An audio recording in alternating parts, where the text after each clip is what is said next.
abençoará este e desprezará aquele. Não podeis servir a Deus e a Mamon. O pensamento é bastante explícito, para que se possa torcê-lo e achar escapatórias. A Igreja não podia deixar de encontrar-se diante da necessidade de resolver este quesito, que pertence a todos, o que nós mesmos fizemos neste volume, e no dia grande batalha.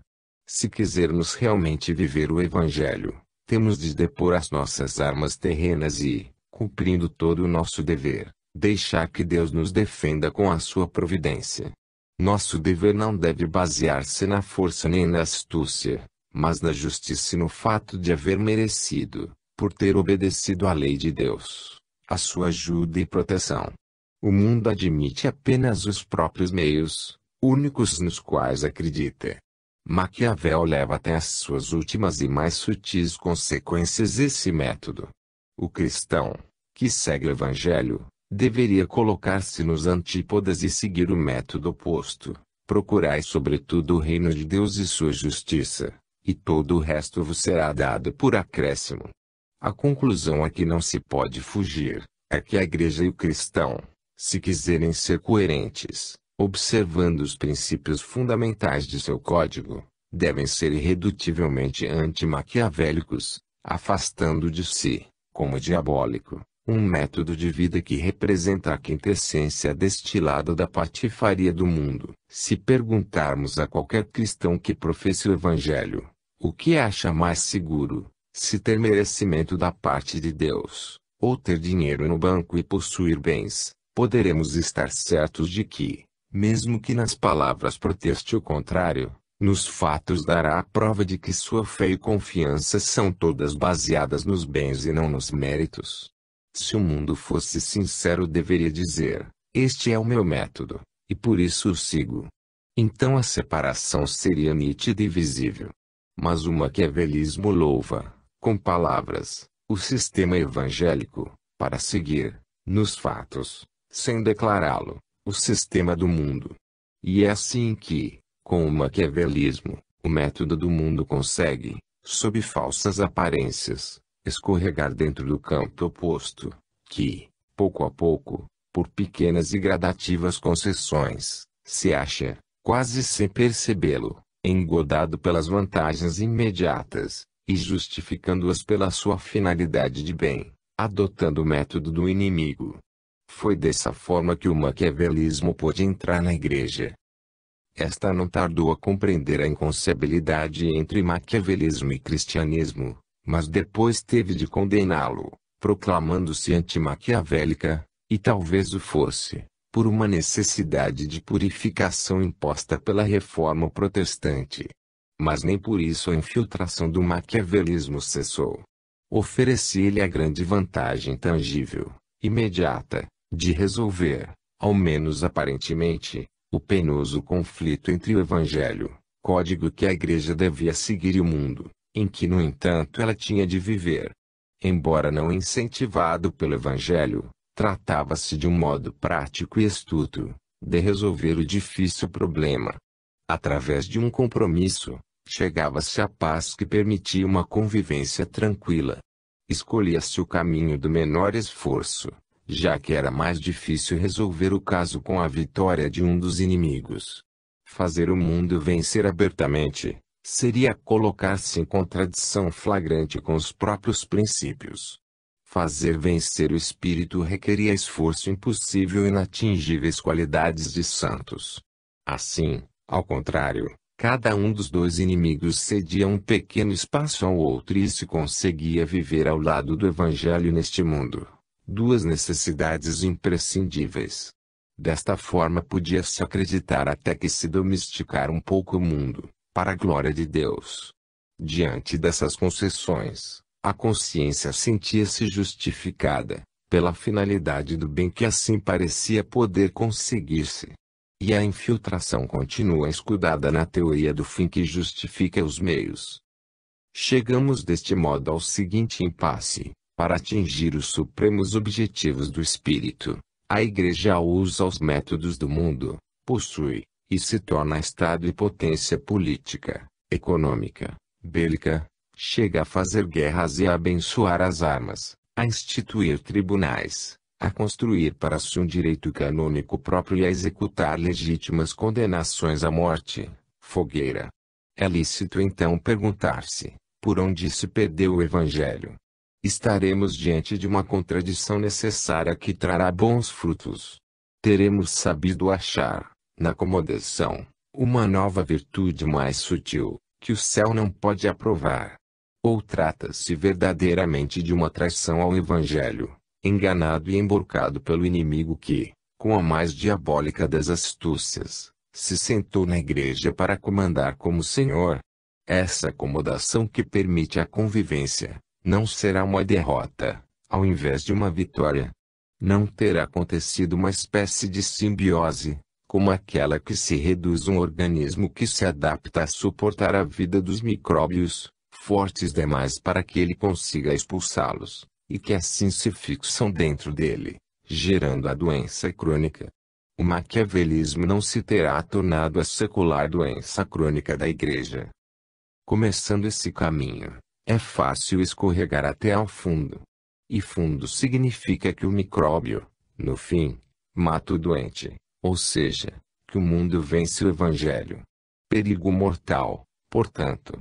Talvez os primeiros que se encaminharam nessa direção não tivessem compreendido aonde se poderia chegar. Mas repetimos, quando se entra na lógica de um sistema, fica-se preso a ele até ao fundo. Sem dúvida não se poderia pretender que os homens, formadores da Igreja nos séculos passados, fossem tão clarividentes que previssem consequências tão distantes, nem mesmo que fossem santos, capazes do heroísmo necessário para viver o Evangelho. Mas permanece o fato, as consequências são inevitáveis, preparam-se grandes choques dolorosos mas purificadores, e não é nesta sua forma atual que a Igreja poderá sobreviver. O problema atual não é buscar culpados para condenar, mas salvar o que pode ser salvo. Se no fim conseguirem fazer marcha ré com o regresso ao Evangelho, então tratar-se-á apenas de um parênteses de adaptação, talvez necessário ao longo do caminho ascensional do Evangelho, e a enfermidade será curada. Com o princípio de que o fim justifica os meios, pode chegar-se ao uso da violência para estabelecer a paz, da astúcia para defender a verdade, dos expedientes humanos para fazer descer à terra o divino. Podemos assim medir todas as gradações do progressivo emborcamento do Evangelho nos métodos do mundo. É um lento e inadvertido corromper-se, mas que só pode acabar revelando-se numa crise.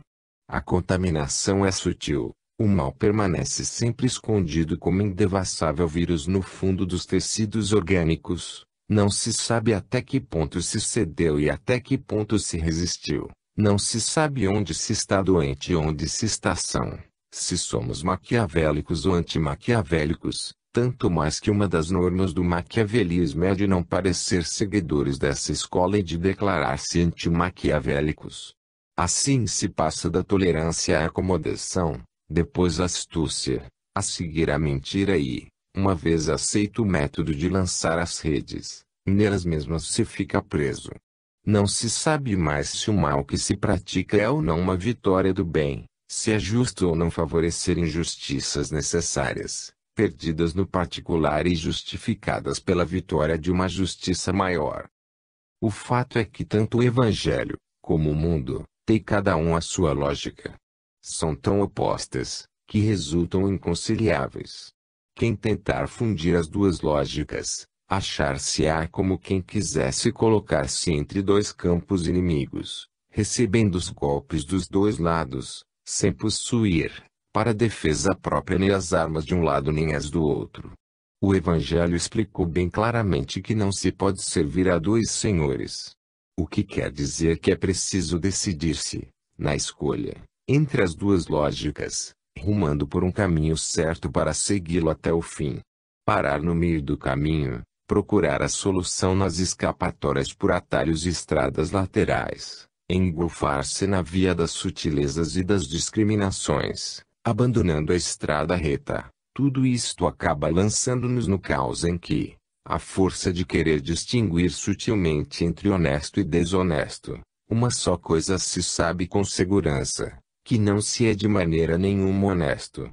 Chega-se, então, a uma moral em que, à força de destilações filosóficas, se pode ir aonde se quiser, e a lógica férrea de um sistema reduz-se a uma opinião, sobre a qual sempre pode discutir-se, eis que o mutável e o relativo do mundo assumem a supremacia sobre aquela que se proclama verdade revelada, absoluta.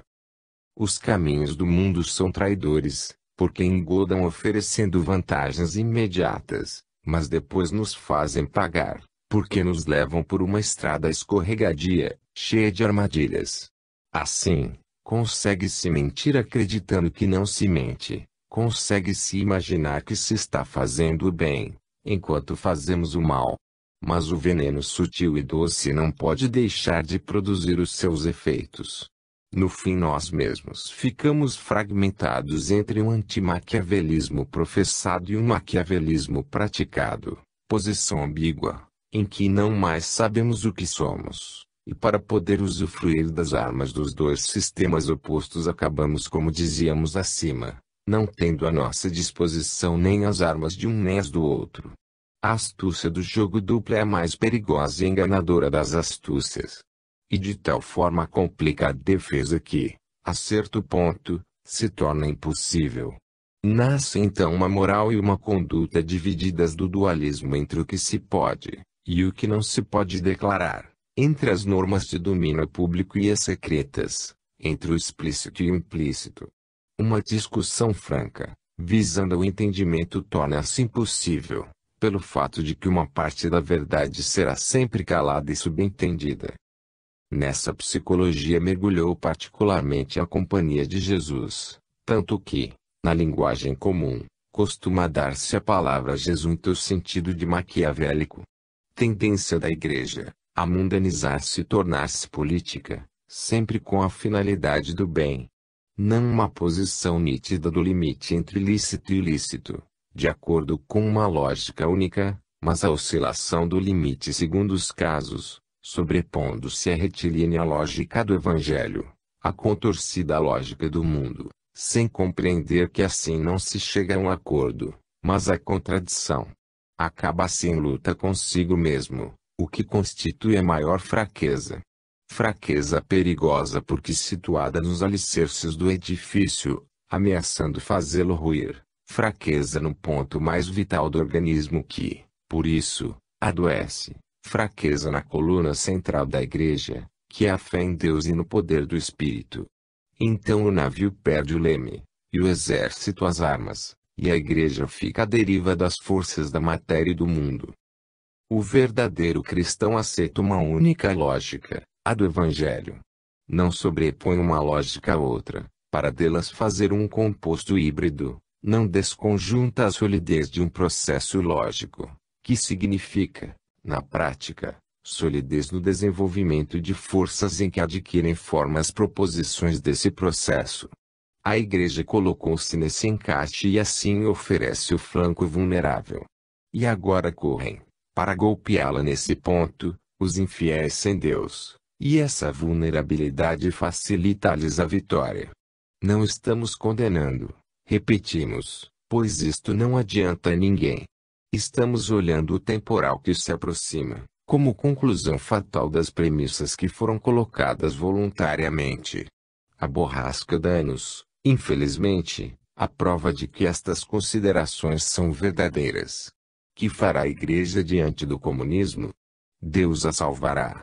De que forma? Que ficará dela após o cataclismo? Esses problemas estão nas mãos de Deus.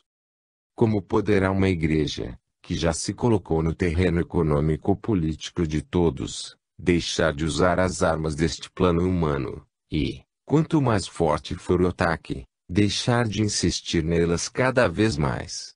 Mas são elas justamente o seu maior perigo, que impede de salvar-se. E como pretender que uma avalanche que está rolando desde séculos possa deter-se repentinamente, para fazer marcha ré? Poder-se-á justificar tudo como uma necessidade de legítima defesa.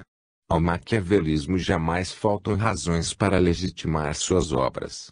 Assim o mundo com seus métodos se assenhoreará sempre mais da fortaleza do espírito, até chegar à meta cobiçada, que é desmantelá-la por meio do inimigo interno, justamente quando o externo, o comunismo, estiver lançando ataque.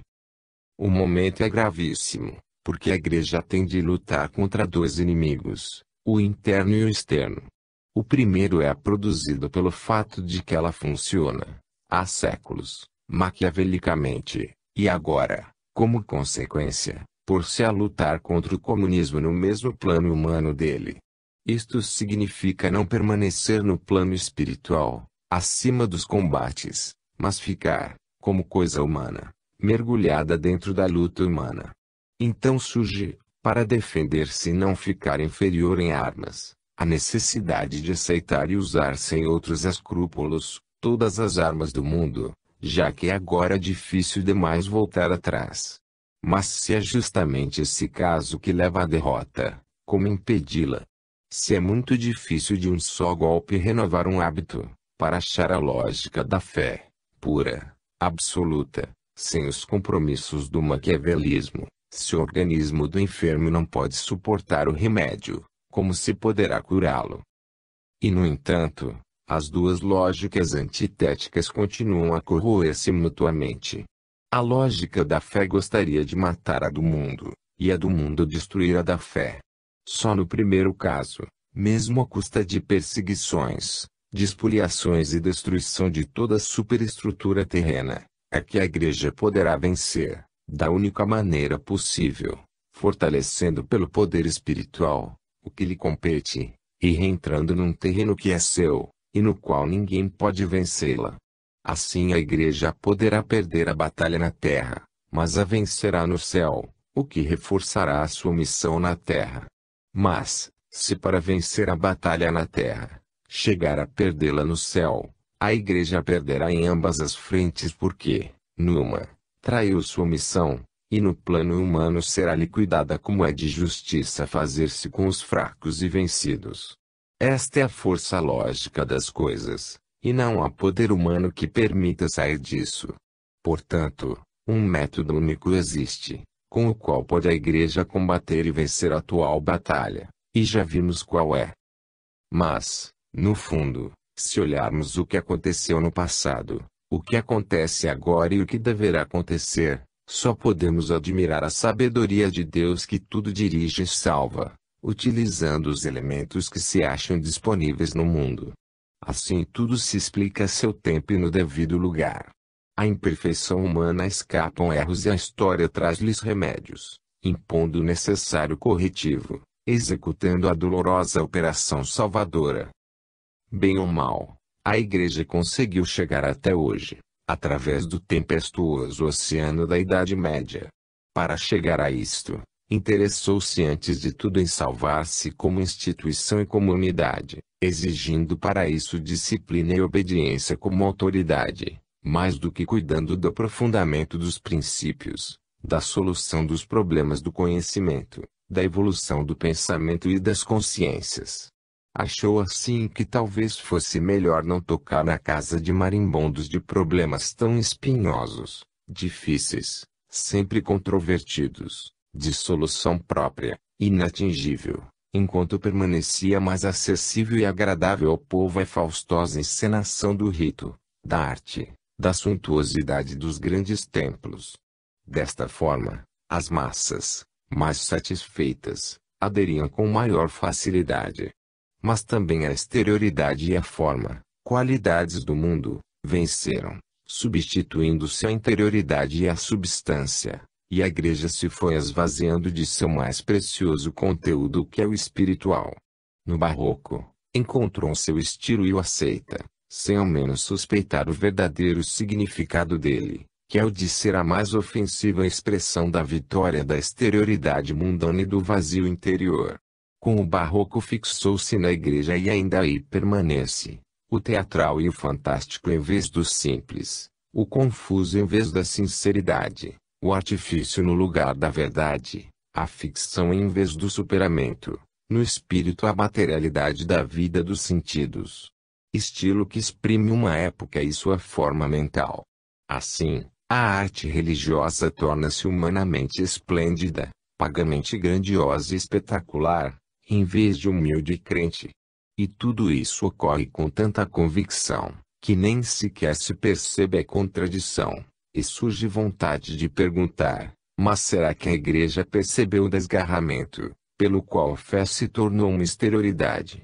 De tal forma o mundo venceu o espírito, que ninguém mais vê que tudo está extraviado, e, mesmo fora, estão persuadidos de continuar no caminho certo e que esta é uma ótima expressão do pensamento do catolicismo. Dessa maneira, a psicologia do mundo e do paganismo entra nas igrejas e aí fica, funde-se com a religião e adormece o espírito, envolvendo na magnificência de seus planejamentos.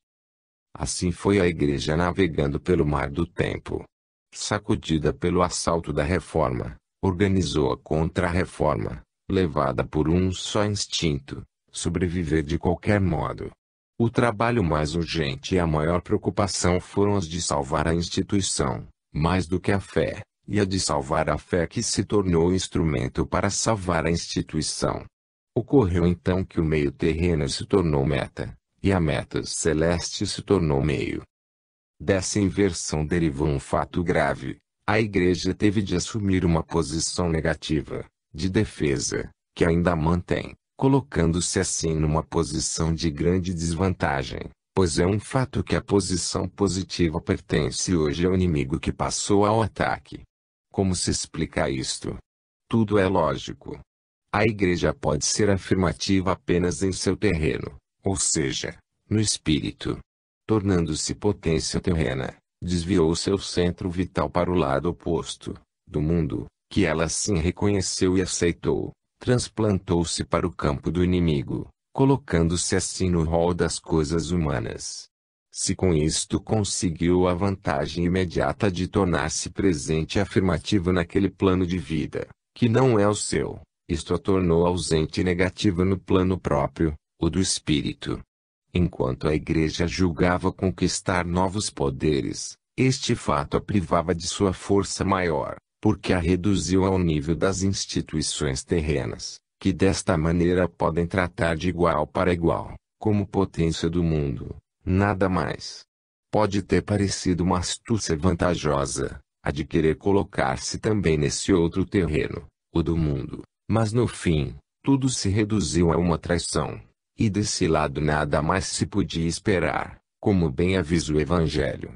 Essa posição negativa significa o esvaziamento espiritual da Igreja, o que quer dizer perda de seus maiores poderes, isto é, achar-se em posição de fraqueza e vulnerabilidade, justamente na luta em que se procurava vencer.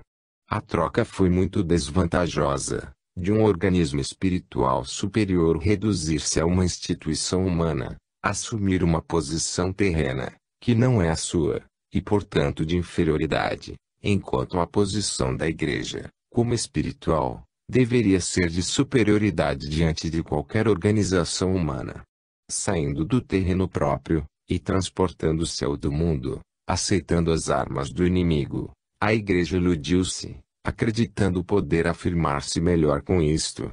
Por haver renunciado, porém, a própria superioridade espiritual e as armas do espírito em que residia toda a sua força, desceu ao nível das coisas terrenas, perdendo aquelas armas, e ficando com outras que não são as suas, que não pode usar, numa luta desigual com quem as possui como próprias, e as pode usar e com elas sabe tornar-se bastante forte.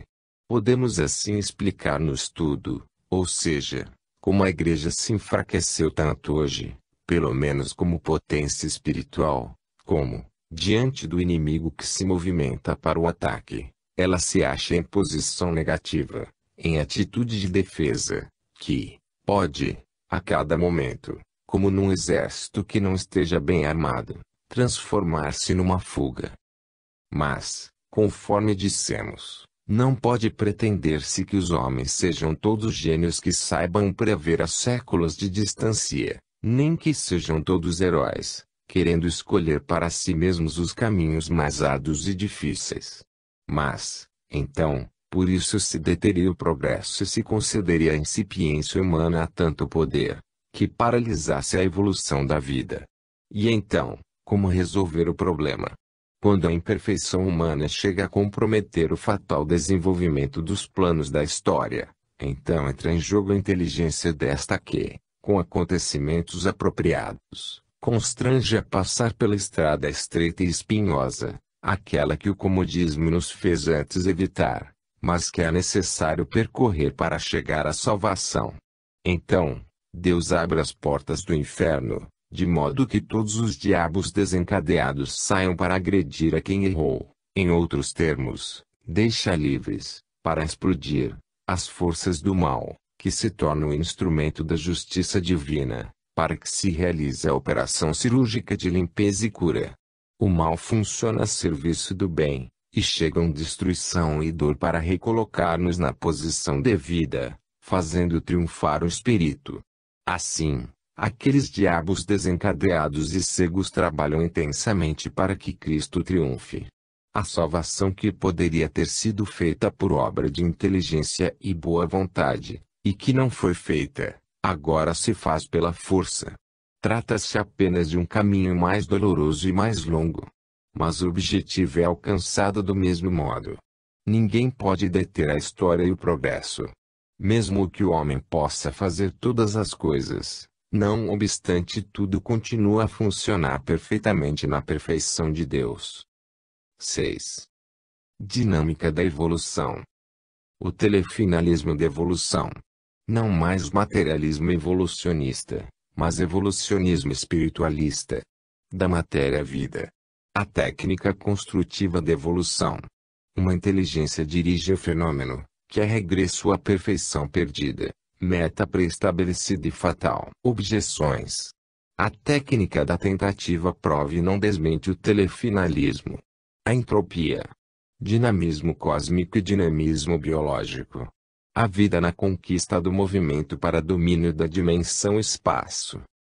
Até aqui estudamos, a propósito de um caso vivido, o fenômeno do choque entre involuído e evoluído, explicando seu significado com teorias gerais. Observamos, depois o mesmo fenômeno, mas em dimensões maiores, na luta entre o cristianismo como representante do Evangelho, e o mundo, e ao contrário.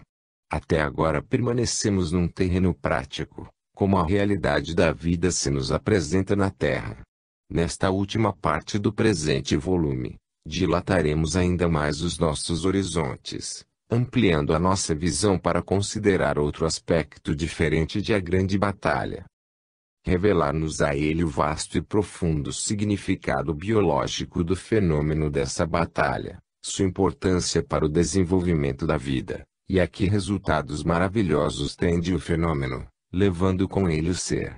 Isto nos erguerá acima deste mundo, do qual tivemos que ocupar-nos até agora, colocando-nos em contato com os princípios universais, que estão na raiz mais profunda desse fenômeno, do qual traçam o caminho e impõem as conclusões.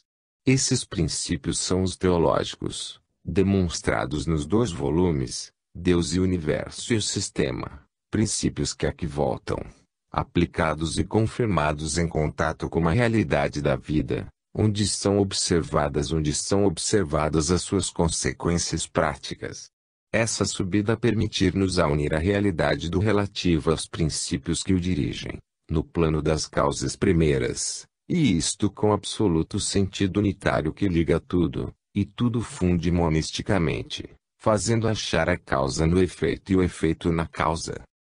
Poderemos justificar assim, racionalmente a concepção de involuído e evoluído em que se baseia este tratado, dando a esta concepção fundamento cientificamente positivo, de acordo com o que a biologia admite.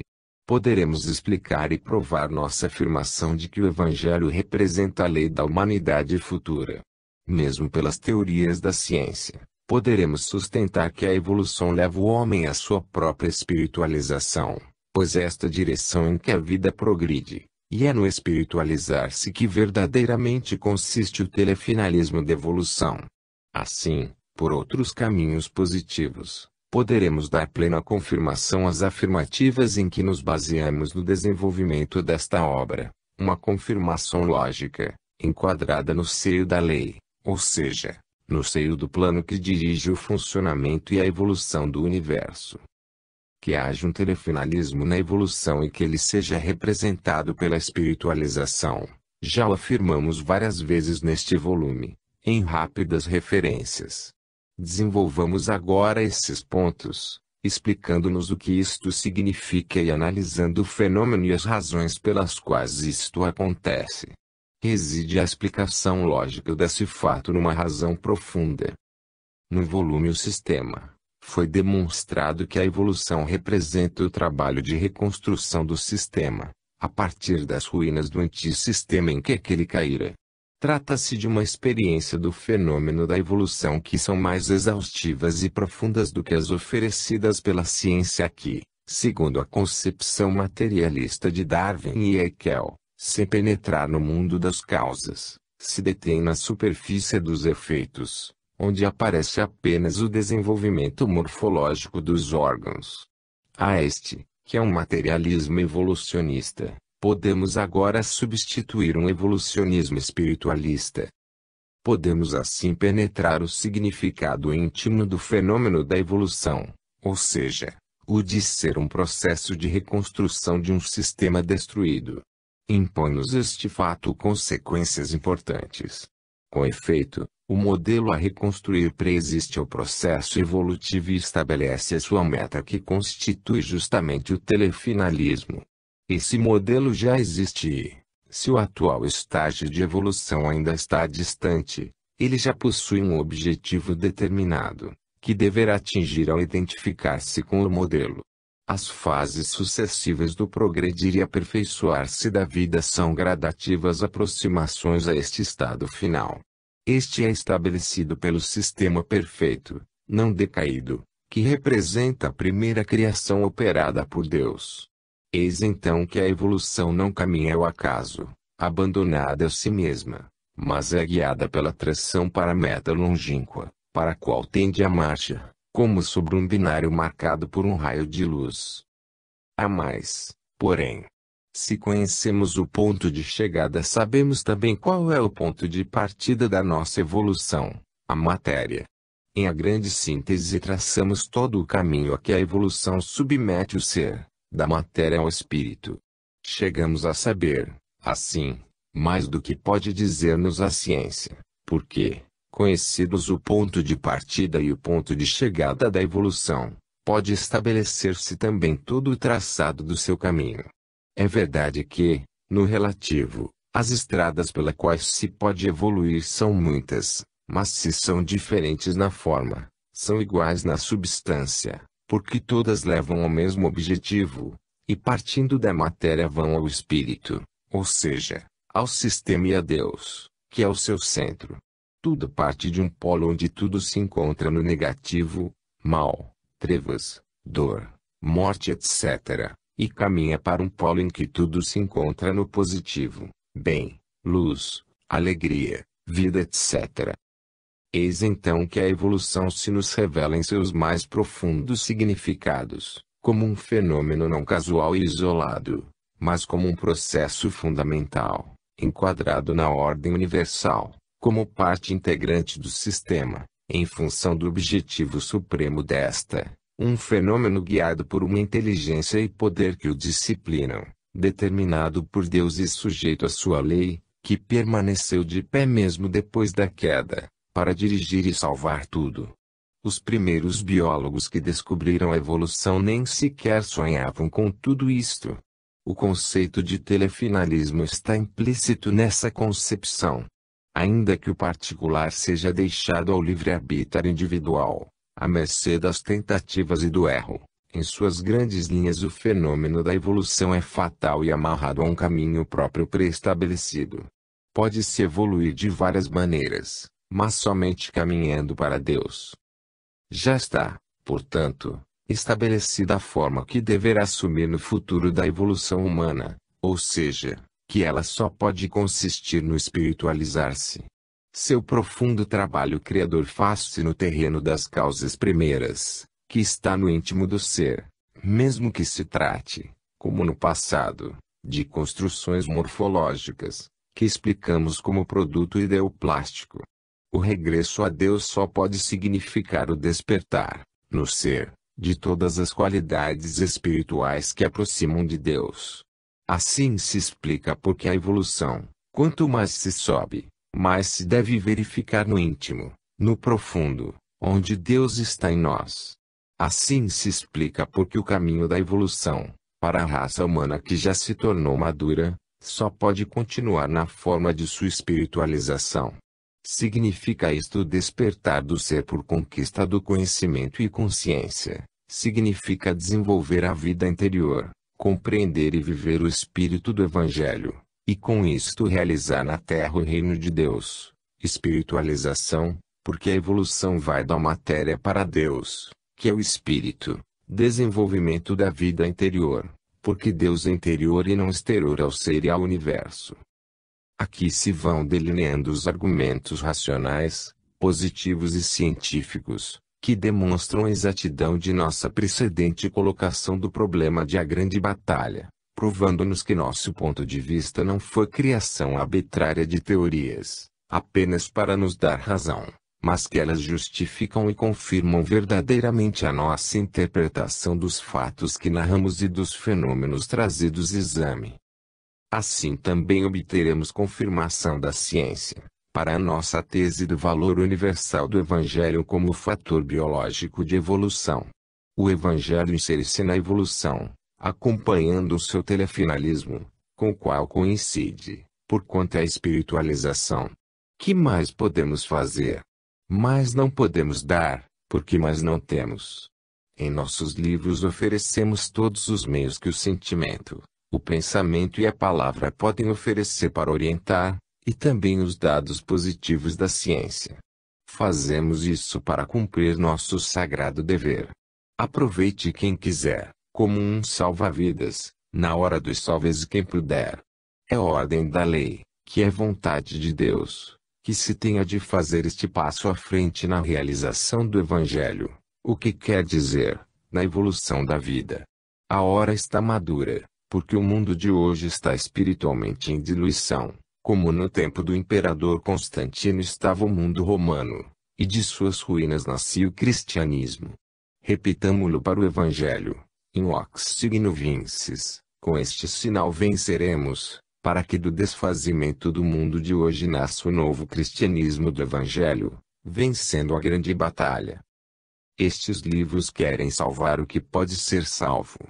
Mas que podemos oferecer senão conceitos e avisos? Sozinhos, estes não podem ter poder decisivo para refazer o mundo. Seria loucura imaginá-lo. Então, a sua maior força não reside apenas nos argumentos escritos, porque o mundo está habituado a zombar dos sermões há muito tempo, como zomba de todas as religiões, do Evangelho de Deus. A força destes livros, então, baseia-se nos acontecimentos que Deus prepara, aos quais o homem não poderá resistir e dos quais não poderá escapar, acontecimentos históricos que liquidarão o nosso mundo apodrecido, como foi liquidado o Império Romano. Quando isto tiver ocorrido, os elementos negativos da humanidade, contraproducentes para a evolução, terão sido todos afastados, assim como, pela mesma lei, ocorreu no pequeno episódio narrado. 3 E então estes escritos adquirirão um valor que o homem de hoje, que os aceita ou condena conforme sirvam ou não para o seu partido religioso, não pode, com tal forma mental, compreender, e que de fato, com tudo isso, demonstra não ter compreendido ainda. Se eles fossem apenas obra humana, não se explicaria a sua linguagem. Mas paralelamente a eles estão amadurecendo grandes acontecimentos históricos, vê volume, profecias, e a mão de Deus é tremenda, quando é necessária a destruição, que executa sem piedade, e quando a operação do corte cirúrgico é necessária para o bem do enfermo a quem se precisa salvar a vida. A sua velha concepção mecanicista do mundo, segundo a física clássica, A ciência substitui hoje a de uma física quantística e estatística, em que não mais dominam leis dinâmicas, mas leis estatísticas ou de probabilidade, não mais reguladoras de um caso singular, mas de inumeráveis processos individuais, leis que governam uma multidão de acontecimentos, nos quais o indivíduo desaparece, vê problemas do futuro. Capítulo 17. As últimas orientações da ciência. Eis o que nos diz a estrutura atômica da matéria, hoje, que a velha visão do conjunto observação que poderia chamar-se macroscópica ou de síntese, se substitui uma visão analítica da matéria, da qual se penetrou a estrutura, com uma observação submicroscópica e intuitivo-matemática. Compreendeu-se então que a concepção estática da matéria, como um sólido imutável, era devida apenas à escala de observação usada pelo homem no passado. Verificou-se que, mudando as dimensões da escala de observação, o fenômeno se revela constituído segundo uma natureza diversa. Assim a física se baseia hoje em resultados gerais de massa, segundo os quais de uma desordem básica pode derivar, todavia, uma ordem de conjunto, que nos revela a escala normal de observação, obtida com os meios de nossos sentidos limitados. E é assim que, no grande números, desaparecem as irregularidades individuais em uma regularidade coletiva de conjunto, nas quais se fundamentam as leis vistas pela física clássica. Mas eis que a ciência admite hoje, para a matéria, leis que se baseiam no acaso e na desordem. Mesmo que depois haja compensação, para revelar as características dominantes de massa, é um fato que, na dimensão submicroscópica da escala de observação, se verifica a irregularidade de inumeráveis liberdades individuais. Ora, em nosso grande mundo vemos as formas de existência escalonadas segundo vários planos de desenvolvimento, unidas por um contínuo transformismo no mesmo caminho traçado pelo processo evolutivo que estabelece sua parentela e lhe mantém a unidade. Assim, partindo do mundo inorgânico da matéria, através do dinâmico da energia, chega-se ao mundo orgânico da vida, vegetal e animal, no cume da qual se desponta com o homem, o mundo imaterial das ideias e do espírito. Cada um desses mundos se transforma, evoluindo, por imperceptíveis graduações, infiltrando-se no seguinte. Achamo-nos como que diante da construção de um grande edifício, cujas qualidades e complexidade de estrutura, revelam uma sabedoria que aumenta a cada plano. Se a evolução fosse um processo isolado, abandonado a si mesmo, sem grandes bastidores de forças e de inteligência que a guiam, não se poderia explicar como da pedra se chegaria ao gênio. E que o pensamento faça parte de nosso universo, tanto quanto a matéria e a energia, é um fato que não se pode negar e que a ciência não pode deixar de reconhecer cada dia mais. Não basta comprovar o fenômeno da evolução. É indispensável explicar-se as forças determinantes e a sabedoria que a dirige. Aqui está a incógnita que escapa à ciência e que é necessário conhecer, porque ela é a causa de tudo, é a chave do fenômeno da evolução. Matéria e energia sozinhas não são suficientes para explicar a derivação da vida, pois não possuem diante desta o poder de causa determinante. O complexo não pode ser gerado pelo simples, nem o mais pelo menos. Onde estão as causas determinantes do maravilhoso florescimento produzido pela evolução?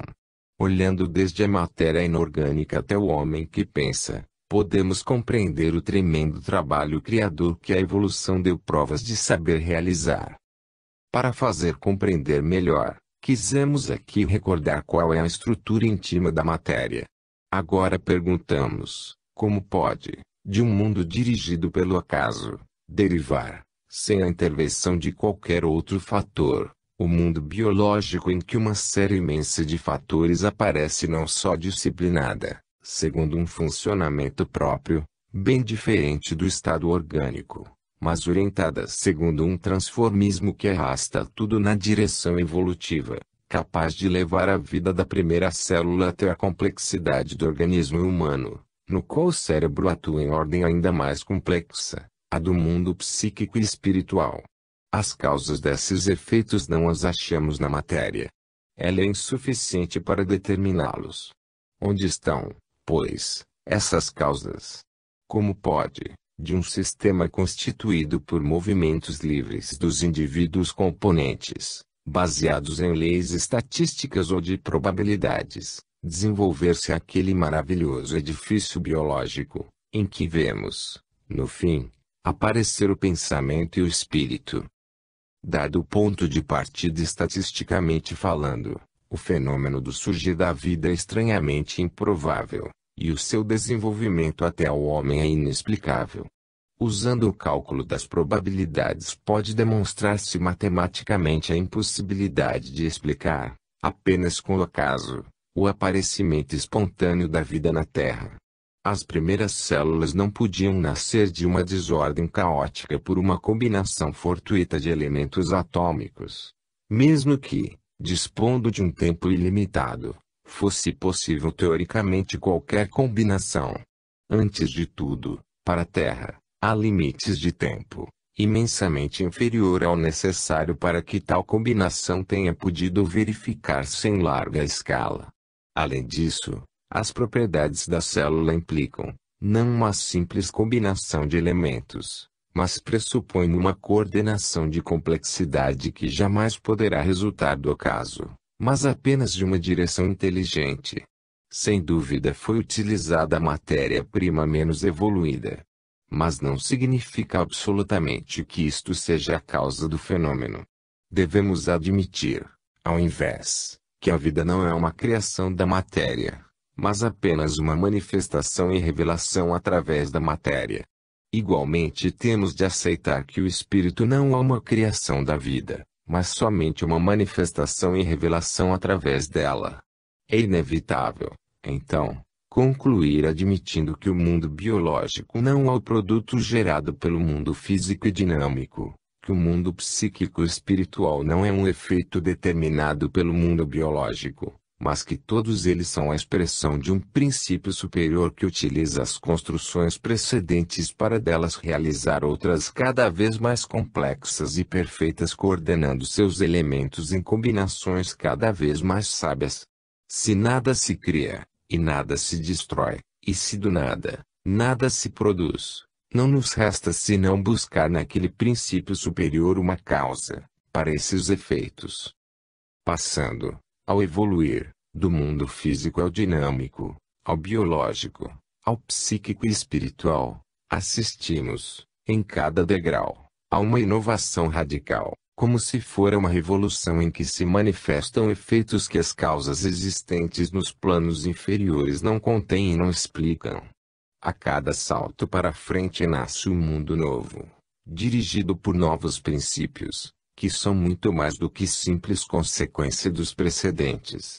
Nada se destrói, o velho continua a existir no novo, mas apenas em posição subordinada, como meio e suporte de algo que ele não conhece.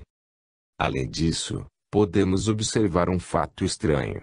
O plano da vida e do pensamento constituem um mundo físico energeticamente de grandeza desprezível, diante daquela grandeza imensa dos astros e planetas, e da quantidade e potência das energias cósmicas. Trata-se de um mundo quantitativamente menor, mas qualitativamente superior. A que causa atribuir essa superação qualitativa? Não, de certo, aos planos inferiores, dos quais é, justamente, uma superação. Nenhuma entidade sozinha pode conter os elementos aptos a produzir a própria superação, que lhe permitam sair das próprias dimensões elevando-se acima delas.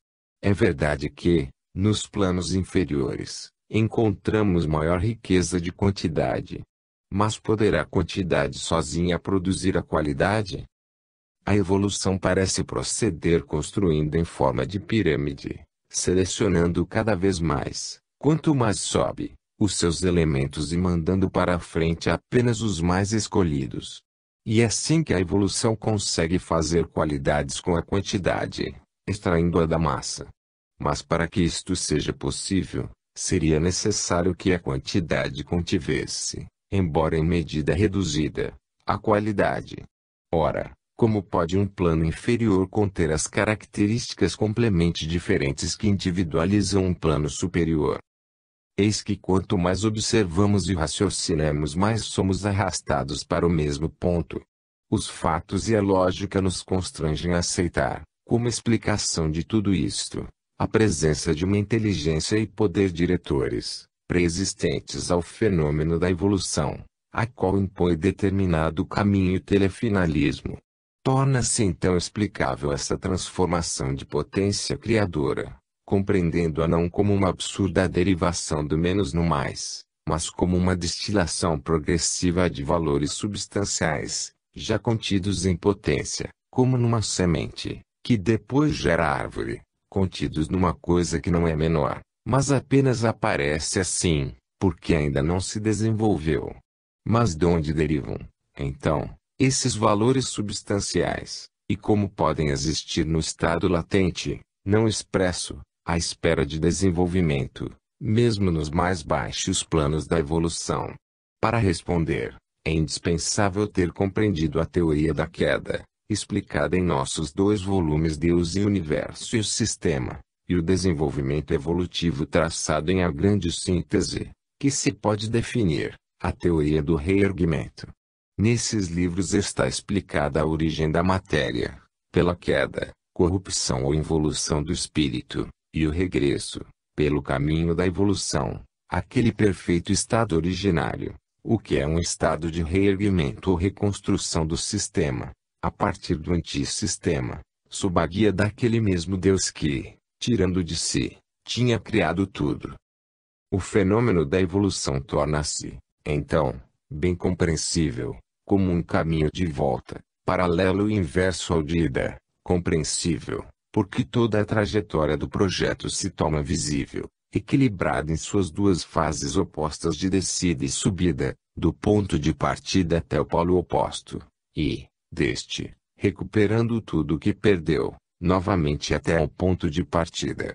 Explica-se, assim, esse estranho fenômeno do mais que nasce do menos, pelo qual a qualidade emerge da quantidade, o complexo, do mais simples, porque esse mais não é gerado do menos assim como a qualidade não o é da quantidade, nem o complexo do simples. A posição precedente, de menos, de quantidade, de simplicidade, não representa a causa do mais, da qualidade, do complexo, mas apenas uma fase de diverso grau de desenvolvimento de um mesmo processo, que consiste na restituição ao estado atual daquilo que se reduzir ao estado latente. Restituição, isto é, regresso e reerguimento, porque a involução é uma queda do espírito na matéria, da substância na forma, ao passo que, com a evolução, da matéria reaparece o espírito, da forma emerge e revela-se a substância. Com o eleito, esse é o processo evolutivo, que significa tornar a subir a Deus, que é, ao mesmo tempo, ponto de partida e de chegada. Leva-nos tudo isto, fatalmente, ao conceito telefinalístico, que agora nos parece indispensável, para poder compreender e explicar-nos o processo evolutivo que, não podemos deixar de admitir, é presidido por esse guia que fixa a meta pré-estabelecida e fatal. Assim, podemos agora explicar-nos, finalmente, o significado e as causas da distinção entre involuído e evoluído em que se baseia este volume. Sabemos agora qual é o poder que faz nascer, num plano inferior, os primeiros exemplares de um superior. Agora vemos qual a força que preside ao fenômeno, que defende e salva, num ambiente ciumento e inimigo, esses tipos biológicos fora da série, como todas as exceções isoladas e contrastadas pela massa diferente dos menos evoluídos, que é contrária a elas. Explica-se dessa maneira como o mais adiantado, que é mais difícil e complexo para sobreviver, pode vencer a batalha da vida, e fixar-se como novo tipo biológico, fazendo desse modo progredir a evolução. Tudo se explica, mas por obra de um conceito metafísico, que já agora se torna indispensável até à ciência, pois enquanto esta não descobrir o lado imponderável do fenômeno, só poderá atingir uma visão parcial, insuficiente para compreender o processo evolutivo, que permanecerá um mistério cheio de incógnitas. Conceito metafísico, no entanto, tão íntimo aos seres, inclusive a nós, humanos, e que em todos grita e sabe realmente fazer-se compreender e obedecer muito bem, por meio de um instinto irrefreável de melhoria e ascensão, em que se exprime a grande chamada de Deus a todas as criaturas. Não faltam, todavia, as objeções a essa concepção telefinalística. Mas o fato é que, mesmo parecendo que elas a possam abalar nos pormenores, elas a confirmam nas linhas gerais. Observa-se que, na evolução da vida, a natureza procede por tentativas, e não com a segurança de um plano pré-organizado. A técnica da tentativa contrasta completamente com o conceito de telefinalismo e o desmente. Se fosse verdadeiro aquele conceito, a evolução deveria caminhar retilínea e segura. Ao invés, ela avança incerta, como quem não conhece absolutamente o caminho a seguir. Sua tendência a progredir é falaz, como de quem não sabe aonde quer chegar. Ela tende a subir, mas erra, corrige-se, para, toma outra estrada, retrocede, depois recomeça e continua a subir. Muitas formas, inúteis como resultado final, permanecem abandonadas, mortas, nas margens do grande caminho. Porque esses erros, essas tentativas sem êxito, naufraga com isto o poder do telefinalismo. E, vindo-lhe de Deus, como pode falir em tantos pontos? Vemos que sua sabedoria não está absolutamente presente na evolução, que não conhece nenhum telefinalismo. Ao invés de uma consciência organizadora, dá-nos tudo isto a sensação de um cego à procura de luz, apalpando as paredes de sua prisão para achar a porta de saída para formas de vida menos duras e mais livres. Porque esse esforço de evoluir, com risco próprio, expondo-nos a todos os perigos. E o poder diretivo dirige o que, se fica impassível olhar? Parece ser fraco, incerto, quase ausente, ou, no máximo, presente apenas como um vago e longínquo chamamento que o ser sente como uma ânsia confusa, que só pode realizar-se através de seu esforço mais árduo. E no entanto, podemos responder, quantas coisas conseguiu a evolução construir com essa sua enganadora técnica da tentativa em última análise, com suas maravilhosas construções. A vida demonstrou que sabe responder a esse íntimo chamamento telefinalístico. O esforço árduo nos levou até aqui, onde nos achamos hoje no caminho da evolução. As dificuldades foram superadas, a vida triunfou sobre todos os erros e obstáculos, seus objetivos foram atingidos pelo nosso comodismo. Somos levados a conceber a presença de Deus fazendo tudo com seu infinito poder, aliás, isto nada lhe custa, poupando-nos um cansaço que nos custa muito. Mas, ao contrário, a presença de Deus em nós é uma conquista que temos de fazer com esforço próprio, merecendo-a pelo fato de saber subir até Ele. Então, esse imperativo telefinalístico não é um elevador, dentro do qual nos sentamos para sermos levados para o alto, mas é uma escada que precisamos subir com as próprias pernas. Não se trata de fazer-nos arrastar preguiçosamente pela vontade de Deus, mas de reconstruir por meio de nosso trabalho, de acordo com a vontade de Deus, uma perfeição perdida, que permaneceu como recordação e nostalgia de reconquista, impressa na profundidade do ser. Há tanta miséria de fraqueza e ignorância nessa cegueira da tentativa, e no entanto aí vemos também a mais profunda sabedoria, que sabe erguer-se e ressurgir de todas as quedas, transformando cada erro e falência num aprendizado para aprender a subir. Na evolução, vemos agir as suas forças opostas, a do antissistema e a do sistema, que disputam o campo. A primeira, negativa, para corromper e paralisar a subida. A segunda, positiva, para curar e fazer progredir. A miséria da fraqueza e da ignorância pertence ao ser que deve subir, desde o fundo. A riqueza de poder e sabedoria pertence a Deus que o chama e ajuda a subir. Explica-se assim como a técnica da tentativa não destrói absolutamente a presença do telefinalismo na evolução. Se tentativa significa incerteza, também quer dizer tendência para uma finalidade. A presença dessa técnica poderá indicar